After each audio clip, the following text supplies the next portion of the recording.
Hello everyone, my name is Vincent. I am CEO of Lumed, and I'm here today to introduce you to APSS, or Antimicrobial Stewardship Software. This will be a quick tour of APSS. It will take about 5 to 7 minutes to complete. We will go over the selection screen, the review screen, and the cumulative antibiogram. The idea of this presentation is to give you the proper tools to quickly introduce APSS to a potential client in a boot session, for example. So without further ado, let's move to APSS.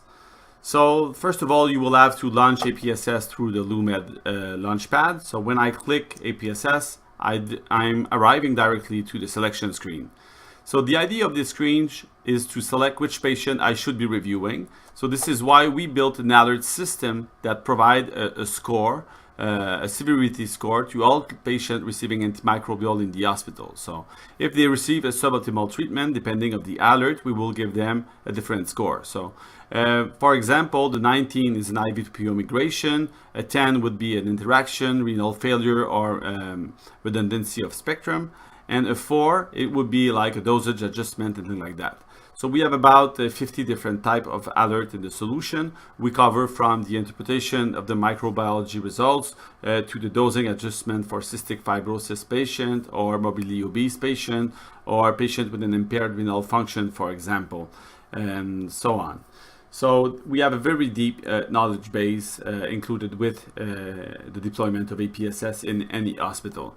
So if you want to review a patient, you just press the Add button and it will be transferred to the bottom section of the screen. So those are the patients associated with my profile. So the first gain of using APSS is to have a pre-made list of which patient should be reviewed first by the antimicrobial stewardship team. So to give you a quick example, if I use this preset filter, it will list me all adult patients receiving antimicrobial in the hospital. So that's 169 patients right now in the hospital. And if I use the list with alert, we have 47 patients that have been identified right now. So the first gain of using the solution is to review those patient first, because we already have a good idea of why they are receiving suboptimal treatment. So once you select the population of patients you want to review, you will go to the review screen. So I will take Cruz Ross because she's a very typical patient that could in a good example for reviewing in APSS.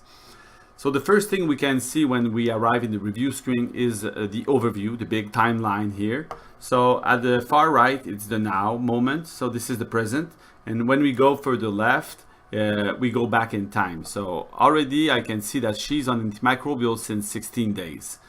Here in the bottom right, I can stretch the time scope included in the overview. I can go up to 90 days. But for this specific patient, about 20 days should be enough. If I go back to the top section of the overview screen, we have the white blood cell count. And as you can see, we have a blue line with the interpretation of the value is made through the color of the background. So if the blue line touches the blue background, it means that they are abnormal. So if it's the upper part, it means that they are too high, and the lower part, it means that they are too low. If I need any specific data, I just have to bring over my mouse and it will give me the closest data point. The same kind of interpretation can be made for the temperature, but it's in red. For the creatinine clearance, the yellow line here, the interpretation of the background is the same, but there's 5 levels of gray in the background.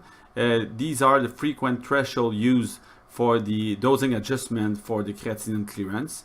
Specifically for this patient, because she is morbidly obese with a BMI of 44, as we can see in the left column here, we will have to use the adjusted weight to dose her medication, as well as calculating the creatinine clearance by Cockcroft and Gold.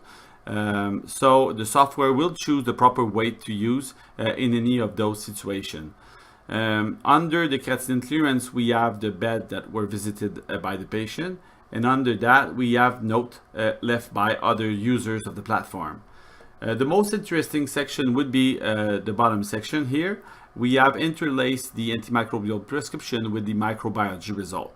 The first thing we want to see is, do I have a blood culture that is positive? So the blood culture can be quickly identified with the little drop of blood here.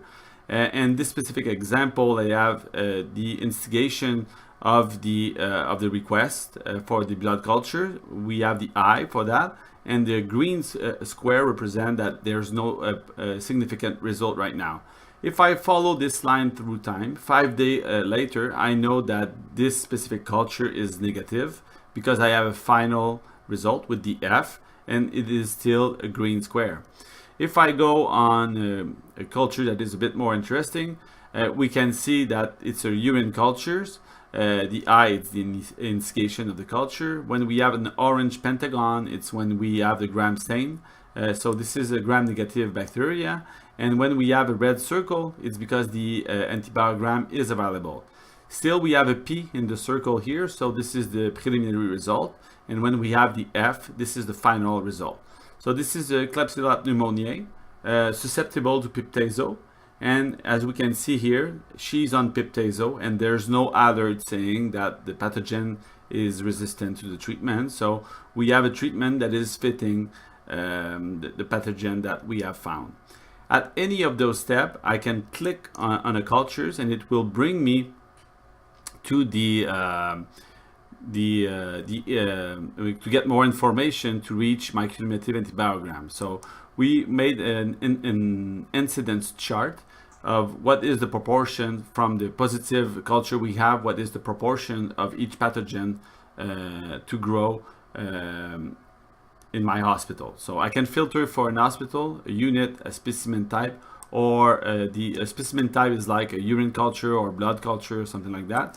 And I could also filter if it's healthcare associated or community associated.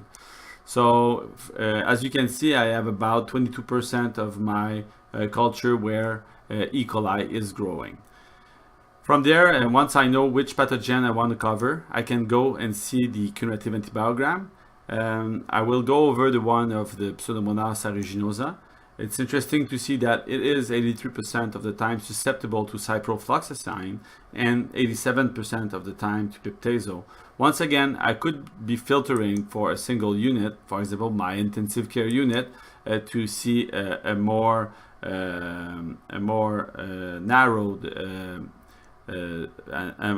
narrowed list of susceptibility profile according to a department.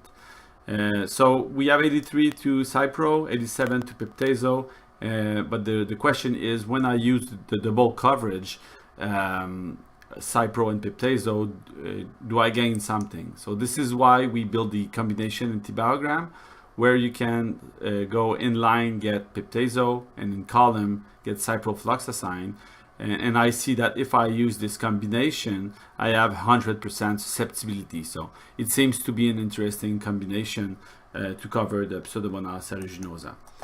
So, and we have interlaced with the microbiology result, the antimicrobial treatment shows she's receiving ciprofloxacin, Piptazo, and imipenem, Piptazo again.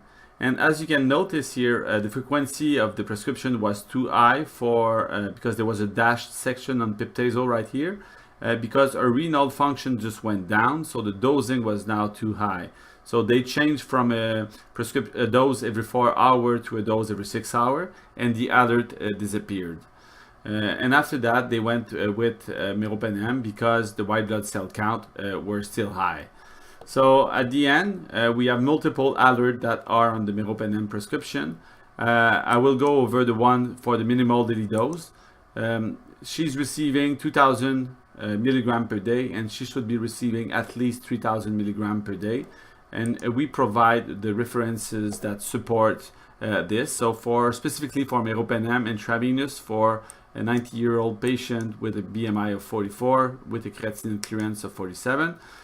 We should use from 1,000 to 2,000 every 8 to 12 hours, but with a minimum of 3,000 milligram per day and a maximum of 4,000 milligram per day. And those are the references that support this rule for meropenem usage. So if I agree with this, it creates automatically a recommendation with a pre-filled text, the one we were seeing before. And this is where I will document if I've discussed the recommendation with a specialist, so an ID physician, for example. If he approved it, I will note it like this. And if I make the intervention to the prescriber and he accepts, this is where I will document the recommendation. When we make a new recommendation like this, it appears on the timeline as the small notepad with the red plus symbol right here. So I can access this recommendation from the timeline too. So this is a really intuitive screen that will help a user to understand very rapidly why the patient is receiving antimicrobial at the moment. So from here, you must remember that APSS main target is to screen which patients should be reviewed first by the antimicrobial stewardship team. So it doesn't replace the expertise of the pharmacist or the ID physician, but as it monitors all patients in real time, it is the optimal tool to target their expertise on the patient that will benefit from that the most. And it provides an intuitive review screen, so very rapidly we can understand why the patient is receiving antimicrobial from that screen, and we provide a real-time access to cumulative antibiogram. So from a short 5-minute presentation, this is, I would say, what the potential client should remember from your presentation. So thank you, have a good day, and see you soon.